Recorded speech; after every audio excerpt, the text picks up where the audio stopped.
Te bendecimos, Señor, en esta noche. Te damos gracias, Santo Espíritu de Dios, porque eres tú quien nos convocas, porque eres tú quien nos acompañas en este camino de Cuaresma. Purifícanos, Señor, como dice la canción, lávanos, restáuranos. Ven a mostrar a nuestros corazones aquello que tú quieres que no termine igual después de esta Cuaresma, Señor. Nos ponemos en tus manos, Santo Espíritu de Dios, y te pedimos que te reveles con poder en nosotros en esta noche.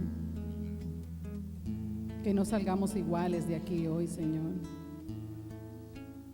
Te damos gracias por convocarnos, te damos gracias por invitarnos. Te damos gracias por sostenernos, Santo Espíritu de Dios, por animarnos.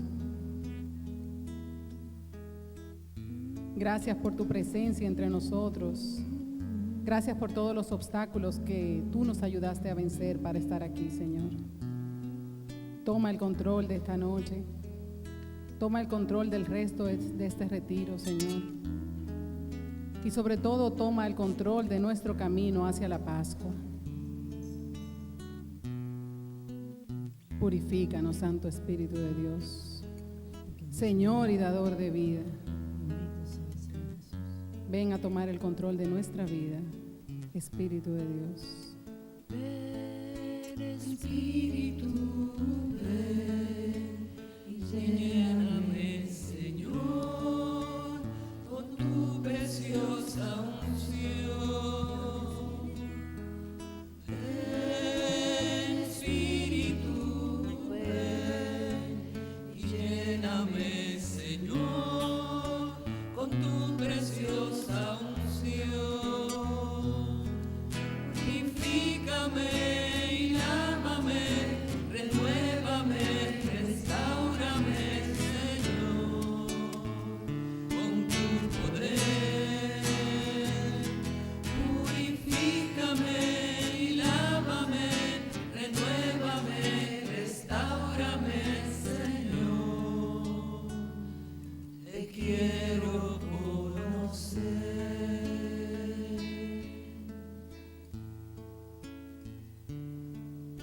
Amén.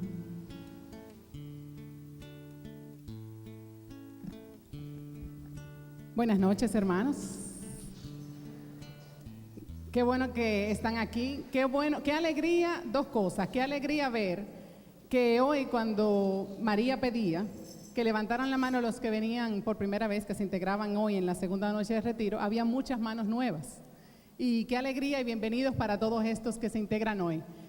Pero qué alegría también ver todas las manos que se quedaron abajo. Quiere decir que no solamente pudieron venir ayer, sino que pudieron vencer todas las cosas que de seguro tuvimos que vencer. Yo particularmente tuve que vencer muchas para estar aquí y repetir y seguir en este camino que nos propone la parroquia para meditar en la Cuaresma. Estamos en el año de la fe. ¿Quiénes hicieron el retiro de Adviento aquí en la parroquia? Y vimos la primera parte, muy bien, la primera parte del credo. Y recapitulábamos ayer que desde creo en un solo Dios, Padre Todopoderoso, fuimos meditando todo el camino de Adviento hasta Jesucristo que se hizo hombre. Y de ahora, en estos 3 días, pues, iniciamos ayer, Monseñor Masalles, de una forma espectacular, como nos tiene acostumbrados, pues nos hablaba desde y por nuestra causa fue crucificado en tiempos de Poncio Pilato, y toda la parte que concluye, digamos, esa meditación sobre la persona de Jesús. Para mí, anoche fue una noche de grandes aprendizajes, no sé para ustedes. Y para los que no estuvieron aquí ayer, Monseñor nos enseñaba que esto es porque el credo no pretende entrar en lo que Jesús hizo, esa vida pública de Jesús que conocemos por los evangelios, que meditamos en la liturgia, sino en lo que Jesús es.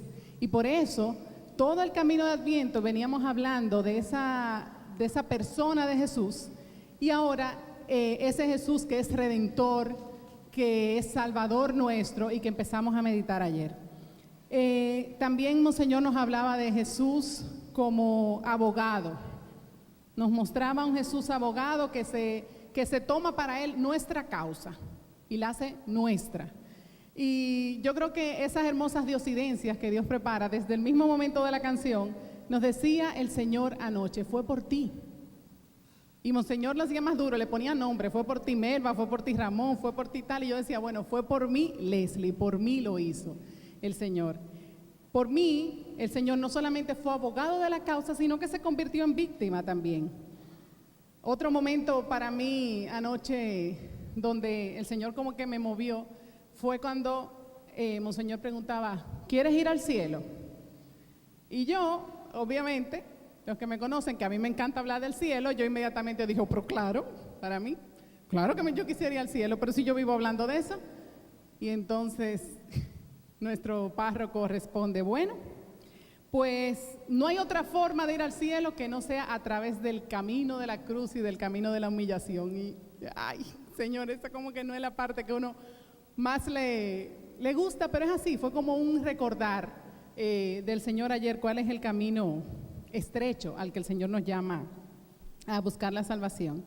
Y otro momento de luz, digamos, fue cuando nos decía, vamos a ponerle nombre a las cosas, vamos a personalizarlo. Aquí veo muchas caras diciendo que sí, ¿verdad? Y decía, el pecado tiene nombre, apellido y cédula. Los pecadores tienen nombre, apellido y cédula, decía un señor. O sea, no hablemos de la corrupción como algo abstracto, sino de que hay. ¿Qué decía él? No hay corrupción, hay. Y decía, no hay adulterio, hay. ¿Verdad? No hay violencia intrafamiliar, sino hay violentos. Y esos violentos y esos adúlteros o esos corruptos o esos ladrones o esos mentirosos, pues podemos ser nosotros. Y nos presentaba aquí y decía, la envidia, la soberbia, cada uno de los pecados capitales, firme ahí. Era como un llamado en la noche de ayer a reconocer nuestra miseria, nuestra pequeñez y a estar dispuestos a través del camino de la cruz a caminar hacia el cielo. Esa fue mi lectura de la noche de ayer. Y así cerraba, Monseñor. Nos decía, para cerrar les pido que reconozcan a qué tienen que morir. Y yo espero que todos nosotros nos hayamos ido a la casa a hacer la tarea y a ver a qué debemos morir y si estábamos dispuestos, nos preguntaba, a ser de la milicia de Cristo. Así nos dejó. Cuando a mí me preguntaban en la noche, ¿cómo te fue? Digo yo, tú no me ves, que yo estoy toda golpeada.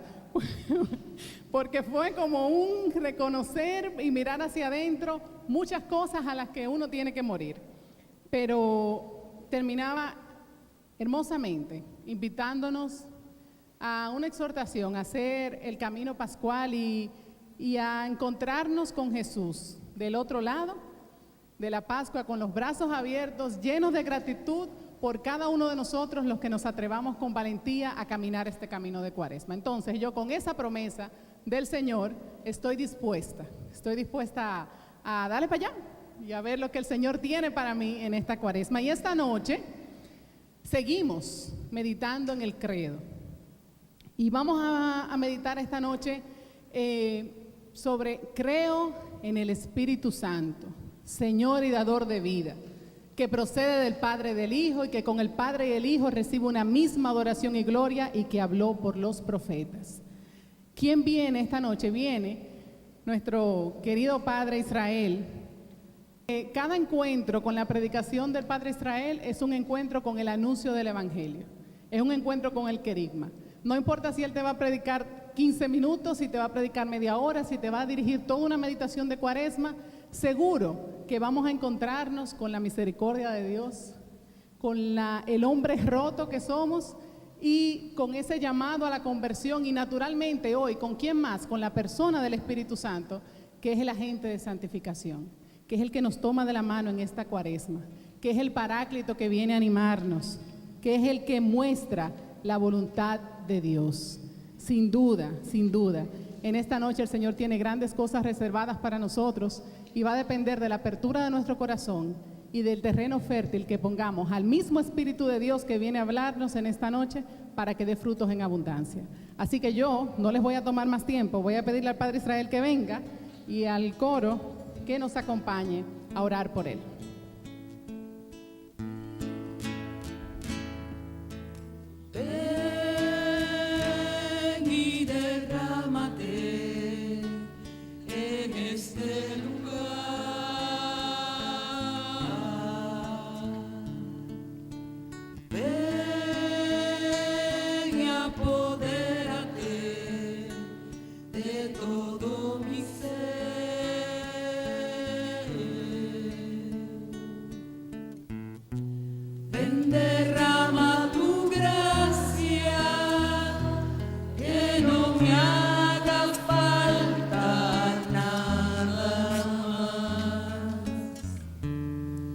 tan solo tu espíritu y tu amor. Te damos gracias en esta noche, Señor, por nuestro querido Padre Israel, porque es un regalo reciente y hermoso que tú has dado a nuestra comunidad parroquial. Gracias por la forma, Señor, en que tú lo usas para interpelarnos, para hablarnos de tu amor, de tu misericordia. Te doy gracias porque en su vida no busca hacer otra cosa que tu voluntad, Señor, y agradarte en todo momento y en todo lugar. Te pido que vengas una vez más en esta noche a tomar el control de todo su ser, de sus palabras, de su corazón, de su mente, y hacer de él un instrumento fiel para hablarnos al corazón, Señor. Ven una vez más como lo has hecho antes. Todos juntos te lo pedimos, Señor, y te entregamos nuestros corazones para que tú nos dispongas a escuchar tu mensaje en esta noche. Gracias, Espíritu Santo, por seleccionarlo a Él y por seleccionarnos a nosotros para compartir en esta segunda noche de nuestra preparación en este camino de Cuaresma hacia la Pascua. Te bendecimos y te alabamos, Señor.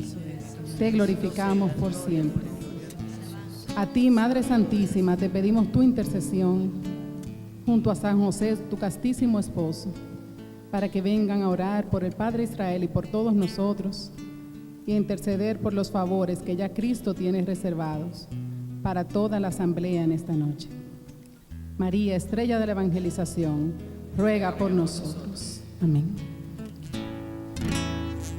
Derrama tu gracia, que no me haga falta nada más, tan solo tu espíritu y tu amor.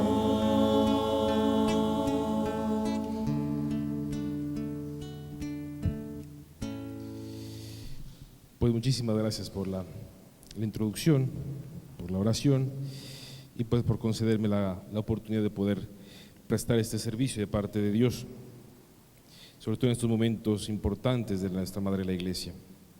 Bien, como bien dijo Leslie, vamos a meditar esta noche, vamos a meditar, no, vamos a hacer presente la fe de la Iglesia, que es una santa, católica y apostólica. Pero ¿por qué la Iglesia ha llegado a ser esta bellísima realidad que es el cuerpo místico de nuestro Señor Jesucristo?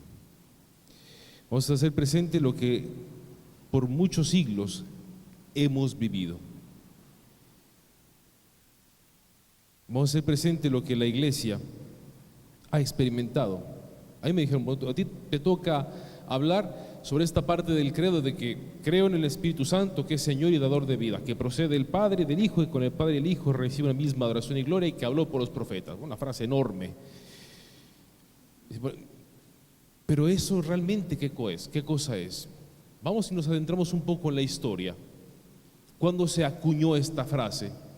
Nos encontramos en el concilio de Constantinopla, donde fue alrededor del 300. Es que si yo me salgo del lambón y me pongo aquí, ustedes me comen, entonces yo no sé, tengo que ponerme detrás del lambón, esto me da seguridad. Entonces, en este concilio de Constantinopla, que fue hacia el 300, la Iglesia acuñó esta realidad de que el Espíritu Santo es la tercera persona de la Trinidad, que procede de Dios y que habló por medio de los profetas, y que sin el Espíritu Santo el misterio de Cristo entero se queda incompleto. Entonces hay que entender por qué en este concilio se estableció esta figura del Espíritu Santo, se delineó. Es decir, que en el concilio todos los obispos y todos los padres conciliares de ese momento se sentaron y estudiaron. No, fue como cuando se hizo el Concilio Vaticano II. El Concilio Vaticano II es simplemente una síntesis de la obra del Espíritu Santo, de lo que la Iglesia había vivido por muchos siglos. Cuando llegó el Concilio de Constantinopla y acuñaron esta realidad sobre la persona del Espíritu Santo, ¿qué fue lo que hicieron? Simplemente hicieron la síntesis de lo que la Iglesia tenía 3 siglos más o menos viviendo la experiencia de la comunidad cristiana. ¿Y cuál era la experiencia de la comunidad cristiana? De los fieles, de los cristianos, que el Espíritu Santo era Dios, que el Espíritu Santo existía y que efectivamente daba vida eterna, pero que no daba vida eterna en la teología, que no daba vida eterna en los libros, que no eran tantos en aquel momento, sino en la experiencia de la comunidad. ¿Y cuál era la experiencia de la comunidad? Muy reciente y muy fresca. Era una experiencia demasiado evidente como para negar la existencia de la fuerza que puede implantar el Espíritu Santo en una persona. Ayer Monseñor nos hablaba de quién quiere ser parte de la milicia de Jesucristo. Porque Jesucristo, la voluntad del Padre nos puso a Jesucristo, la voluntad de Dios puso a Cristo entre nosotros y la voluntad de Dios hizo que sufriera el misterio pascual. Pero entonces la voluntad de Dios no se queda solamente ahí, sino que para poder ser parte de esta milicia de Jesucristo, nos da la gracia del Espíritu Santo, el poder, como decíamos el Señor ayer, ¿quién quiere morir a sí mismo? ¿Quién quiere entrar en esta milicia de Jesucristo? Muy bien, yo me puedo estar lleno de buenas intenciones, sin el Espíritu Santo no voy a ningún lado. ¿Cuál fue la experiencia de la comunidad cristiana en este concilio? La experiencia de los mártires, sobre todo la experiencia de los mártires. Personas pobrísimas como tú y yo, como cualquier persona humana, que sacó la fuerza de donde no la tenía para poder dar su vida de una forma espantosa en la mayoría de los casos, por defender el nombre de Cristo, por defender esta naturaleza nueva. Imagínense todo lo que fue la experiencia del martirio de los primeros siglos de la iglesia. Estamos acostumbrados muchos de nosotros a seguir las biografías de los santos, la experiencia de los santos, la experiencia de los mártires, Felicidad y Perpetua, estas dos mujeres, Santa Águeda, Santa Lucía, Santa Inés, Santa Cecilia. Estas muchachas, pues bueno, San Ignacio de Antioquía, un obispo, un portento de justicia, un portento de sabiduría, un hombre entregado a la oración, me parece estupendo. Pero piensa, por ejemplo, en Inés, en Lucía, en Águeda, en estas muchachas simples, delicadas y temerosas como cualquier adolescente, que ante un verdugo, dime si no se iba a poner a llorar, y la única cosa que tenían que hacer era negar el ser cristianas. Dime tú, una mujer, una muchacha débil, pobre, indefensa, ante 25 verdugos y ante una forma de morir espantosa, porque no era que simplemente le iban a inyectar una solución venenosa y que iba a morir pacíficamente. No, eran unas muertes espantosas. Dime si una mujer, una muchacha de 16 años, en el caso de Cecilia, no iba a temblar de miedo y a negar el ser cristiana. ¿De dónde una mujer como Cecilia saca las fuerzas para poder pronunciar y mantenerse fiel a su fe cristiana? Entonces, cuando llega el concilio y analizan toda la experiencia de la comunidad cristiana, gente que sobrevivió al martirio, sino que la persecución y el martirio la hizo mucho más fuerte, que las pequeñas comunidades cristianas, lejos de destruirlas, las fortalecieron, las hicieron enormes, y que el cristianismo se extendió, lejos de destruirlo, el cristianismo se extendió. Obviamente, dice, ¿de dónde sacamos las fuerzas? De los sacramentos. Estas mujeres, estos hombres, ¿de dónde han sacado las fuerzas para poder participar de la milicia de Cristo, de poder morir a sí mismo, no solamente en un sacrificio espiritual, como podría ser nuestros sacrificios espirituales en la Cuaresma, sino un sacrificio auténtico? ¿De dónde sacaron las fuerzas? Pues de la vida eclesiástica, de la vida de los sacramentos, de que Jesucristo, como a San Pablo, que Inés, Cecilia y Anastasia pudieron decir, ya no soy yo quien vive en mí, es Cristo quien vive en mí. Que no somos simplemente que no realizamos ritos religiosos. Yo siempre lo he dicho, y por ejemplo en el caso de la universidad, en el seminario pontificio donde doy clases, que a los seminaristas se les ponen los ojos de ese tamaño cuando les digo, ¿saben que el cristianismo no es una religión?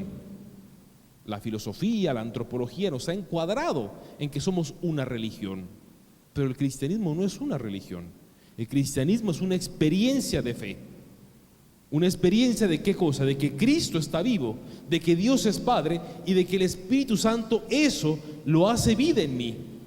No solamente es algo que sucedió hace 2013 años, sino que sucede ahora mismo y que se hace real y efectivo ahora mismo. Por eso el Espíritu Santo es Señor y dador de vida. Y es Dios y en medio de nosotros, que la voluntad de Dios y lo que hizo el Hijo lo hace efectivo y real y eficaz el día de hoy para mi persona. Y así en 2013 años que tiene de existencia la iglesia, cuando les digo esto a los seminaristas, no somos una religión, somos una experiencia de fe. Porque el que no tiene una experiencia de la fuerza del Espíritu Santo es un religioso. Es una persona que no está mal, es un religioso natural. La antropología, ¿qué cosa dice que es la religiosidad natural? El religioso natural, ¿qué cosa? Yo necesito que Dios haga algo por mí, pues muy bien, le bailo, le hago sacrificios, lo contento para que Él me responda. Es decir, entre Dios y la lámpara de Aladino no hay ninguna diferencia. Si yo me encuentro la lámpara, la froto, sale Dios, le digo quiero, y lo tiene que hacer. Entonces a Dios le rezo, le hago, y Dios tiene que hacer lo que digo yo. Eso es un religioso. La experiencia de fe es al revés. Primero Dios se me manifiesta y yo respondo a lo que Dios, a la manifestación de Dios. Y Dios responde, ¿cómo? Dándome la fuerza del Espíritu Santo para yo poder hacer su voluntad. Para yo, como mencioné ayer, yo poder entrar a la milicia de Jesucristo, yo poder querer ser santo. Porque para ser santo yo tengo que querer, como la Virgen Santísima. No temas, María, vas a concebir un niño, y lo que nacerá de ti será fuerza, hijo de Dios. La fuerza del Espíritu Santo te cubrirá con su sombra. María, ¿qué dijo? Hágase como has dicho tú. Yo no lo entiendo, supera mis capacidades, rompe todos mis planes, pero que se haga como dices tú. Y el Espíritu Santo actúa en María y nos dio al Salvador. En la vida de la iglesia funciona igual. Entonces, para poder entender esta acción del Espíritu Santo, tener que experimentar al Espíritu Santo, porque para yo poder creer en el Espíritu Santo tengo que experimentarlo, porque si no simplemente me quedo en el plano religioso y no estoy llamado a ser un religioso, sino a ser una persona de fe. Mi bautismo no me hace religioso. Mi bautismo me hace un hijo de Dios. Es distinto. Entonces, ¿cómo puedo yo experimentar al Espíritu Santo? El Señor lo decía perfectamente ayer, y lo que es la experiencia del credo, y lo que el Papa Benedicto XVI en este año de la fe pretende con toda la iglesia, es que el cristiano, no solamente que hagamos cultura cristiana, no solamente que tengamos conocimiento del que existe el catecismo de la Iglesia Católica y el Vaticano II, no, lo que la Iglesia quiere de nosotros en este año de la fe es que como cristianos experimentemos lo que nos ha dado, lo que nuestro bautismo ha sembrado en nosotros, que Dios es papá, que es hijo, y lo que realmente el Hijo ha hecho por nosotros, y todo eso me lo hace presente el Espíritu Santo. Esa es la fuerza que nosotros tenemos dentro y que la iglesia hoy pone delante de nosotros. Bien, para poder experimentar la persona del Espíritu Santo, es bueno tener presente un poco sus manifestaciones, por llamarle de una forma, o las noticias que tenemos de Él a través de, por ejemplo, de la Sagrada Escritura. En la Sagrada Escritura, desde el Génesis hasta el Apocalipsis, siempre sale brillando no solamente el Padre y el Hijo, sobre todo, pero siempre la acción constante del Espíritu Santo. El Espíritu Santo, por ejemplo, lo vemos incluso desde la creación, que habló por los profetas, en la encarnación del Hijo de Dios, no solamente la encarnación del Hijo de Dios, sino en todas las personas que tienen que ver con la persona de Cristo. Figúrate, es fácil hablar de la acción del Espíritu Santo de la Santísima Virgen María. Es comprensible mucho hablar de la acción del Espíritu Santo en San José. Pero ¿y en Isabel? ¿En Joaquín? ¿Y en el viejo Simeón? ¿Y en Ana? ¿Te acuerdas quiénes son Simeón y Ana?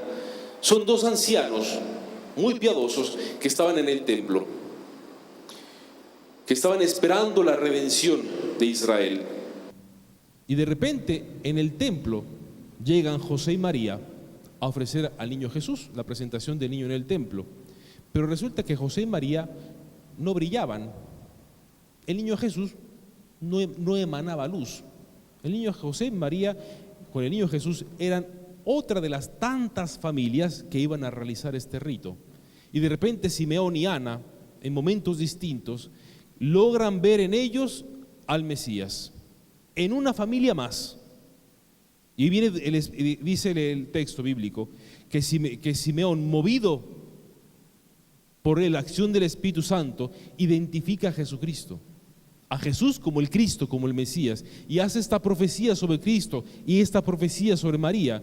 Y llega Ana, la profetisa, y comienza a dar testimonio de este niño a todos los que estaban en el templo. Pero ¿por qué esta acción del Espíritu Santo actúa en estas personas que no son ni padres ni tienen una relación directa con Cristo mismo? Es como funciona exactamente la iglesia. Cuando estás en el momento justo y en el lugar justo, como Simeón y Ana, la manifestación del Espíritu Santo te toca. Y el Espíritu Santo habla a nuestro corazón. Y el Espíritu Santo nos pone delante la voluntad de Dios de una forma clara y precisa. Pero no porque el Espíritu Santo me hable con voces, o sea, de que yo recibo, esos casos se dan en momentos muy cruciales de la historia, en personas muy determinadas, en casos muy especiales. Pero a mí, el Espíritu Santo, ¿cómo me manifiesta la voluntad de Dios? Es una voz delicadísima, y no una voz en los sentidos, no, una voz en el alma, que me explique exactamente cuál es la voluntad de Dios. Pero ¿y cuál va a ser la voluntad de Dios? Que yo sea santo, que yo participe en esta milicia de Cristo, que yo entre a ser parte del proyecto salvífico que Dios tiene para la humanidad, y obviamente primero para conmigo y después para la humanidad. Esa es la voluntad de Dios. Pero con el Espíritu Santo, ¿cómo lo hace? Yo teniendo presente mucho lo que es la liturgia, hay una oración del misal romano, que es la oración colecta del segundo domingo de Pascua, el famoso domingo en Albis, que es una oración que la reforma litúrgica no pudo quitar, que es una reforma que pertenece al misal gótico, que es un misal del 800, antiguísima, pero que es una joya, que son 6 renglones, que son una síntesis teológica de lo que es la acción del Espíritu Santo en el pueblo de Dios. La oración dice literalmente: Dios de divina misericordia, que cada año con el volver de las fiestas pascuales enciendes el fuego en el corazón de tu pueblo. Haz con una digna inteligencia que lleguemos a comprender cada día más el lavado con que hemos sido lavados, el fuego con el que hemos sido purificados y el sacrificio con el que somos alimentados: bautismo, confirmación y Eucaristía. Pero toda la oración se concentra en esta digna inteligencia para comprender. Esta digna inteligencia, que no nos habla del intelecto, del ser inteligentes y del conocimiento, no es un conocimiento intelectual, sino en esta digna inteligencia que viene del griego ginosko y que por ahí se va al hebreo y por dar 20.000 vueltas. ¿Qué cosa hace? Dice: el Espíritu Santo hace que tú llegues a experimentar la acción de Dios. Pero yo me confieso constantemente, a mí ya me bautizaron, a mí ya me confirmaron y yo comulgo todos los domingos y no soy Santa Teresa de Jesús y no soy San Francisco de Asís. Pues te estás equivocando, porque resulta que el Espíritu Santo en ti todos los domingos, cuando vienes y escuchas la predicación y comulgas o te confiesas, el Espíritu Santo siembra en tu corazón las mismas gracias que sembró en Santa Teresa. San Juan Bosco lo decía, basta una sola Eucaristía, una misa para realizar un enorme santo. Ahora, A esto, ¿a qué estoy diciendo esto? ¿Por qué estoy diciendo esto? El Concilio Vaticano II dice que para que los sacramentos, la acción del Espíritu Santo sea eficaz en nosotros, es necesaria que hay una sola condición: una participación consciente y activa. ¿Qué significa esto de participar consciente y activamente? Que en la misa, en el rito, todos tenemos que hacer algo. Hay que leer, hay que llevar el ofertorio, hay que participar, hay que cantar, hay que hacer municiones. No. Tú sentado en tu lugar, si tú no participas consciente y activamente, la gracia que el Espíritu Santo pone en ti no es que no sea eficaz, pero se queda sin usar.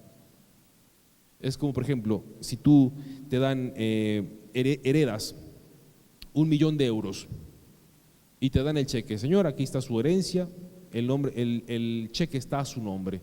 Muy bien, la herencia es tuya, el dinero está ahí, pero si tú no vas a cobrar el cheque, es inútil. El dinero es tuyo, está a tu nombre y tienes el cheque. ¿Qué tienes que hacer? Cobrarlo. La gracia sacramental es exactamente lo mismo. Tienes que ponerla a funcionar. Entonces ahí entra el juego de la gracia y la virtud. La acción del Espíritu Santo, los santos, los mártires, ¿qué cosa han hecho? Han puesto a funcionar la gracia del Espíritu Santo. Nosotros en cada Eucaristía, en cada predicación, en cada sacramento que recibimos, lo que tenemos que hacer es poner a funcionar la gracia que se nos ha dado, que nos viene dada por los sacramentos. Nuestro Señor Jesucristo, ¿cuándo da esto? En el Evangelio de San Juan, dice San Juan, refiriéndose al Espíritu Santo: cuando venga Él, el Espíritu de la verdad, os guiará hasta la verdad completa, pues no hablará por su cuenta, sino que hablará de lo que oiga, y os explicará lo que ha de venir. ¿A qué se refiere Jesucristo en esta cuestión del Espíritu Santo? El Evangelio de San Juan, porque Juan se explica a sí mismo, Juan explica a Juan. Que el Espíritu Santo, el Consolador, el Paráclito, el Consolador. ¿Por qué el Espíritu Santo es Consolador? El Espíritu Santo, cuando entra en cada uno de nosotros, comienza poco a poco a explicar a tu alma lo que Dios quiere realizar contigo. ¿Y qué es lo que Dios quiere realizar contigo? ¿Ponerte una aureola detrás? No. ¿En qué se concretiza el Espíritu Santo? Monseñor ayer hablaba diciendo: aquí hay que morir a esto, esto y esto. Aquí hay pecados capitales, ponle nombre, como decía perfectamente Leslie en la introducción. No hay violencia, hay violentos. El Espíritu Santo, ¿qué es lo que hace?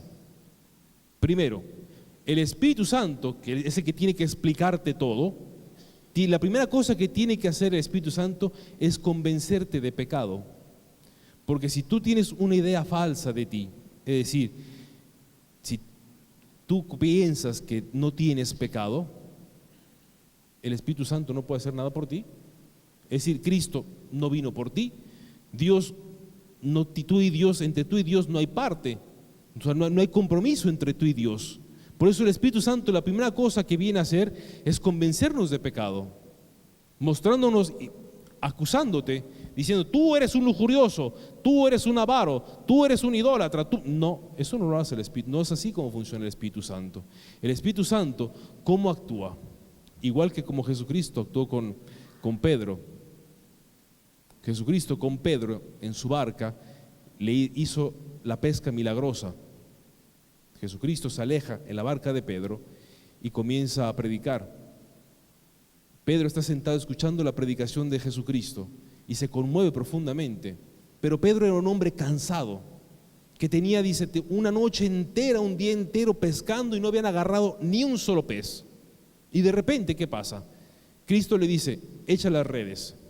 Y dice: Señor, pero si hemos pasado la noche entera pescando y ahora tú me vienes a decir, aparte de que te presto la barca para tú hacer tu show, y ahora te presto que yo tengo que ponerme a pescar. No hemos pescado. Señor, ¿no te das cuenta que estoy cansado? Pero Señor, porque San Pedro era así, porque tú lo has dicho, por la predicación que yo acabo de oír, yo me doy cuenta que tú eres un profeta. Por lo que tú has dicho, porque yo veo que tú tienes autoridad, te voy a obedecer. Como poniendo la prueba, voy a tirar las redes. Y tremendo milagro. que tuvieron que llamar a otras barcas para que no se rompiesen las redes. Y cuando Pedro ve que Cristo efectivamente es un profeta, que viene de Dios, que no es uno que nada más habla bonito, sino que tiene signos y realidades, Pedro se pone de rodillas y ¿qué cosa le dice? Señor, aléjate de mí que soy un pecador. Cristo, mostrando la divinidad, es como Pedro se da cuenta que es un pecador. Igual el Espíritu Santo con nosotros nos muestra la bondad de Dios, y yo cada vez que me acerco más a la presencia de Dios, más indigno veo mi persona, pero no veo simplemente lo horroroso que soy, sino que veo indigna mi persona por la bondad que Dios tiene conmigo, de que Dios me quiere así. Como decía un señor, aquí hay violentos, pues ¿sabes qué? Aquí hay un violento que Dios quiere muchísimo, y por eso es que no salgo corriendo. ¿Por qué se suicidó Judas? Porque Judas no aceptó que Dios podía perdonar y querer a un traidor. Pedro, que fue otro traidor, ¿por qué no se suicidó? Porque Pedro tenía esta experiencia del Espíritu de Dios, que Pedro podía ser perdonado incluso cuando había sido un grandísimo traidor. Esa es la voz de la acción del Espíritu Santo, que no te acusa, sino que es un consolador, que te explica, Cristo murió exactamente por gente como tú. Cristo, ¿por qué la voluntad de Dios fue que Cristo viniera, muriera y resucitara? Para que uno como tú y como yo, un incrédulo, uno que le cuesta trabajo a creer, hoy pudiese experimentar la realidad de la vida eterna. Esa es la acción del Espíritu Santo. Por eso decimos que el Espíritu Santo es dador de vida, no solamente por la grandiosidad de la creación, no solamente por la grandiosidad de que una mujer pueda dar a luz un niño, la acción de Dios, sí, pero cuando un pecador se convierte, cambia de conducta y vive, es obra del Espíritu de Dios, del Espíritu Santo, que de una monstruosa Magdalena venga una María, Madre de Vírgenes, una transformación total, que es el Espíritu Santo, que actúa y modifica a una persona. Entonces eso es la experiencia de la iglesia, que tú puedas decir, yo creo que el Espíritu Santo es Señor y dador de vida, pero el Espíritu Santo está sembrando vida en ti. Esta vida divina, el Espíritu Santo lo está sembrando en ti. Pero ¿de qué vida divina estoy hablando? Decía Monseñor ayer, hay que hacer muchísimas renuncias. En este tiempo de Cuaresma, no. En la vida del cristiano es una vida de renuncias. Pero renunciar ¿para qué? Para mortificarse. No, seríamos masoquistas. Y el cristiano no es un masoquista. Renunciar para obtener más todavía. Es, por ejemplo, hablando de dietas, allá adentro de Museo y estamos hablando de dietas. ¿Uno para qué renuncia a comer? ¿Por el gusto de sufrir? No, porque uno necesita alcanzar la salud, ¿cierto? ¿Uno por qué se mortifica durmiendo poco? Porque necesita trabajar más. ¿Uno por qué se mortifica renunciando a ciertas cosas para lograr un objetivo? ¿Yo por qué tengo que mortificarme, renunciar a ciertas cosas? Porque me interesa acercarme cada día más a la presencia de Dios. Pero este Dios que es la dulzura encarnada, a este Dios que es la bondad, a este Dios que es la ternura. Pero la ternura, ¿con quién volvemos a insistir? Decíamos, Señor, hay que renunciar, hay que renunciar, hay que renunciar. ¿Por qué? ¿Por qué tengo que renunciar? Porque si renuncias a esa realidad, por otro lado, el Señor, por la acción del Espíritu Santo, siembra la vida divina dentro de ti. Pregúntaselo a Juan Pablo II. Vamos a analizar la persona de Juan Pablo II. Juan Pablo II era una persona potencialmente extraordinaria, fuera de lo común, una inteligencia reconocida. Pero aparte de una gran inteligencia, humanamente tuvo muchos dotes. Los historiadores de Juan Pablo II dicen que el ente Karol Wojtyła humanamente era muy dotado, o sea, era un excelente actor y dicen que tenía una voz como cantante, una voz preciosa. y que tenía, obviamente, todos lo vimos, un gran comunicador y un excelente, o sea, que una persona con mucho carisma para relacionarse con las personas.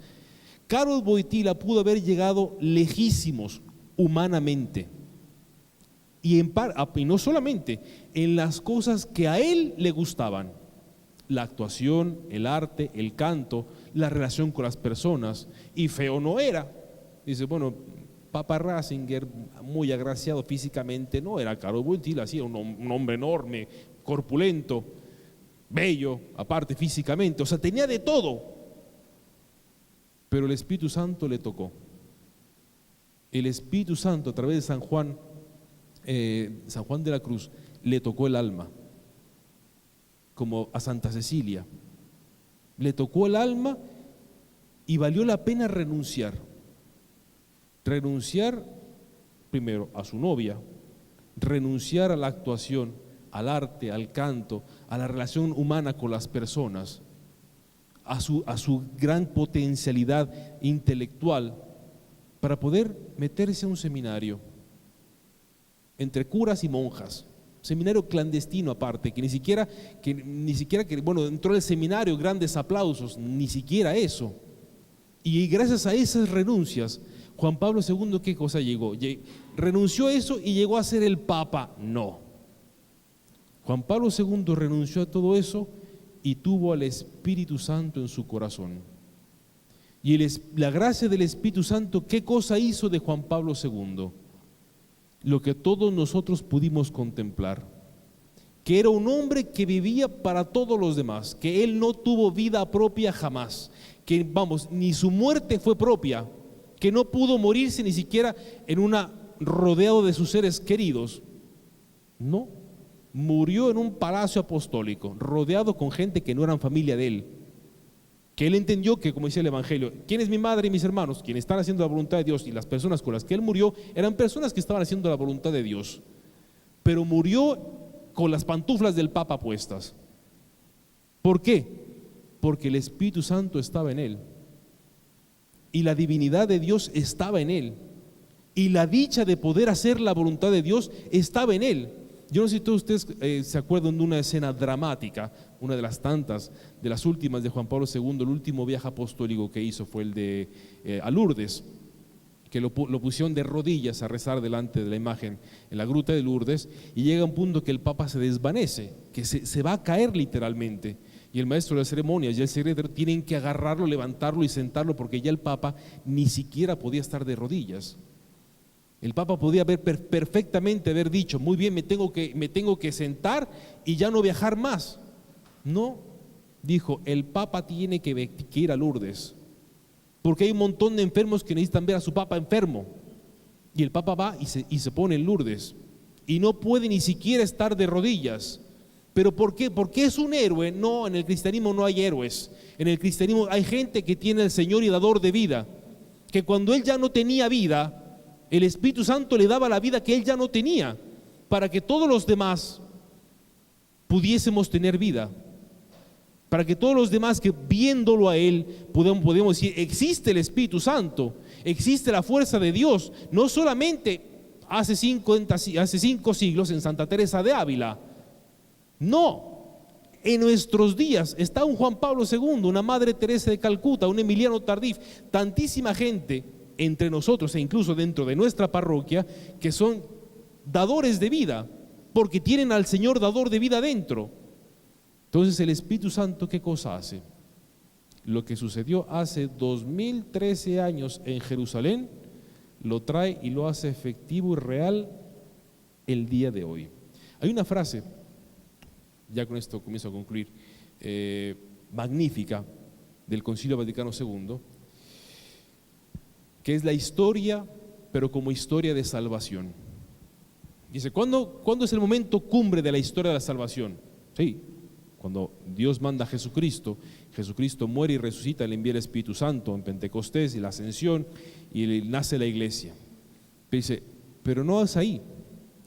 ¿Cuándo es el último momento de la historia de la salvación? Luego los seminaristas me dicen, el Apocalipsis. No, el Apocalipsis se termina la revelación. Pero ¿cuándo es el último momento de la historia de la salvación? Cuando Cristo asciende a los cielos, no. ¿Cuándo es el último momento de la historia de la salvación? La misa que celebraste el día de hoy. ¿Cómo? Sí. La misa que tú celebraste el día de hoy, que tú viviste el día de hoy, es el último momento de toda la historia de la salvación. Porque gracias al Espíritu Santo, el momento cumbre que fue el misterio de Cristo, lo trae y lo hace real y efectivo el día de hoy. En el 2013, el 19 de febrero, en la Santa Eucaristía, Dios se manifiesta de una forma idéntica.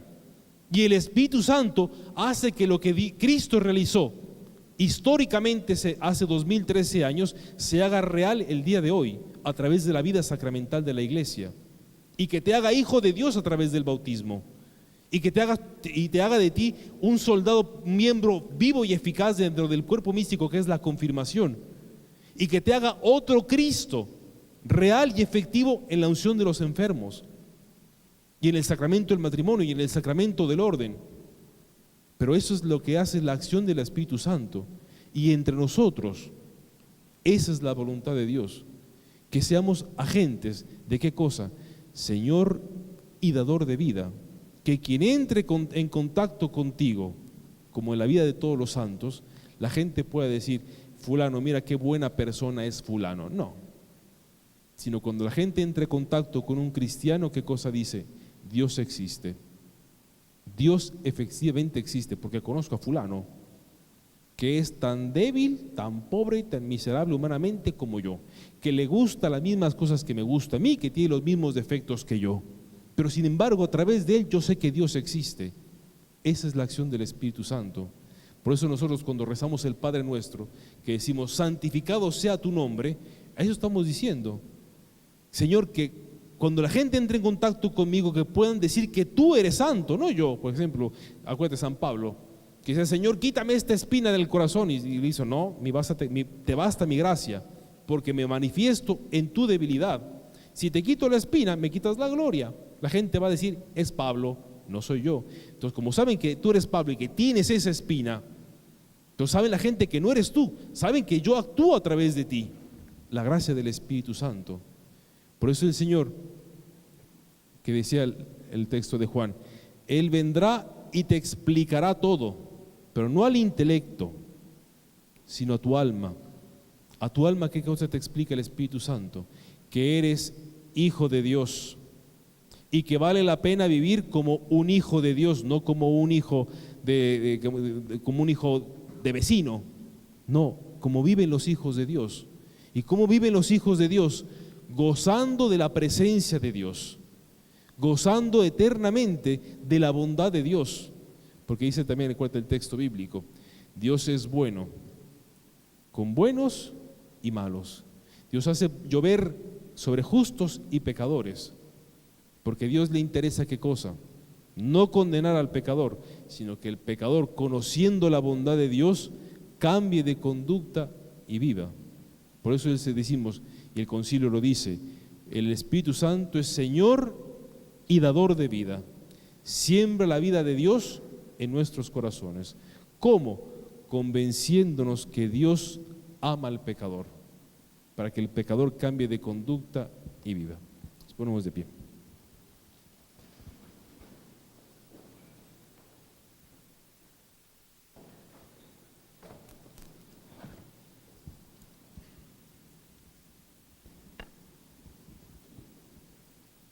Vamos a hacer un momentito de oración, nos acompaña el Ministerio de Música.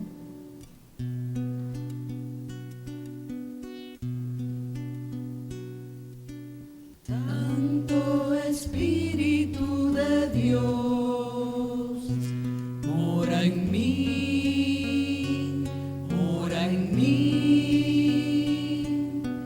Quiero ser lleno de tu luz, mora en mí, mora en mí. Si tu bella luz mora en mí, la gloria de Jesús irradiaré. Mora en mí, soy de ti.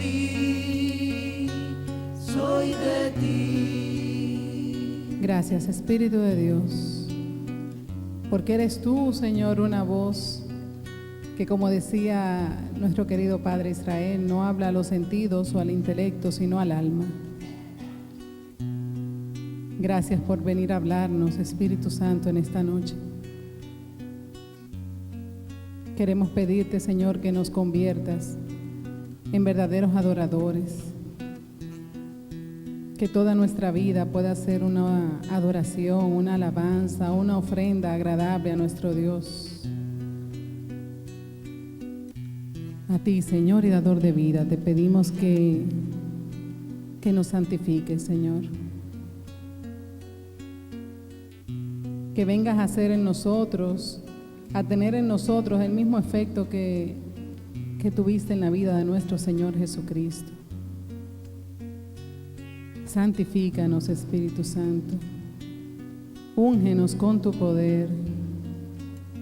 Glorifícanos, Santo Espíritu de Dios. Revela a nuestro corazón, Señor, que vale la pena vivir como hijos.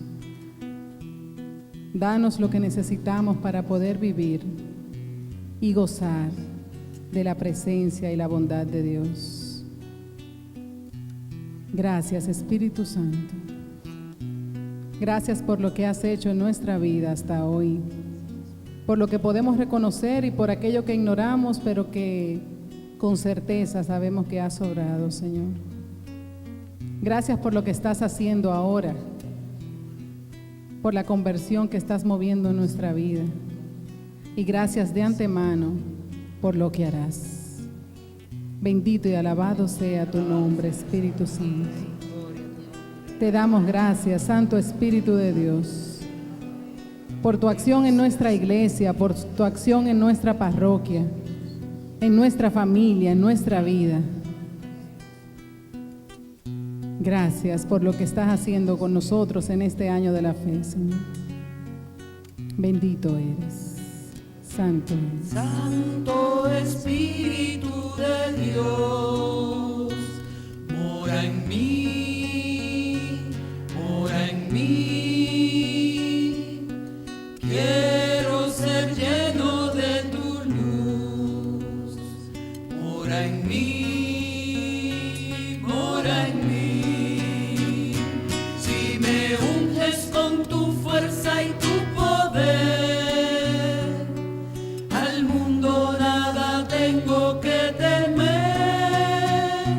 Mora en mí, mora en mí. Soy de ti, soy de ti. Gracias, Señor. Gracias, Padre, por dejarse usar una vez más para edificar nuestra comunidad y nuestra parroquia. Y como bien decíamos al principio, no sé si mi hermana Gina, que es la que me presta la frase, como bien anticipábamos, cada encuentro con la predicación del Padre Israel es un encuentro con el querigma. Escuchamos hablar del amor de Dios, escuchamos hablar del pecado, escuchamos un llamado a la conversión, pero sobre todo ese encuentro con la dulce misericordia de Cristo, de nuestro Señor. Así que gracias, Padre, por lo que nos has regalado en esta noche y por su docilidad a hacer la voluntad de Dios. Así que vamos a ponernos de pie, vamos a pedirle a Monseñor que nos dé la bendición final y nos vamos a casa llenos de gozo y continuando interiorizando, ¿verdad?, lo que hemos recibido. Bien, damos gracias al Señor por esta noche. Que el Espíritu Santo nos guíe durante todos estos días y sobre todo en esta noche para rumiar todo cuanto el Espíritu quiere suscitar en nosotros, en nuestra vida. Gracias, Señor, por esta noche. Y el Señor esté con ustedes. Y que la bendición de Dios Todopoderoso, Padre, Hijo y Espíritu Santo descienda sobre ustedes y permanezca para siempre. Amén.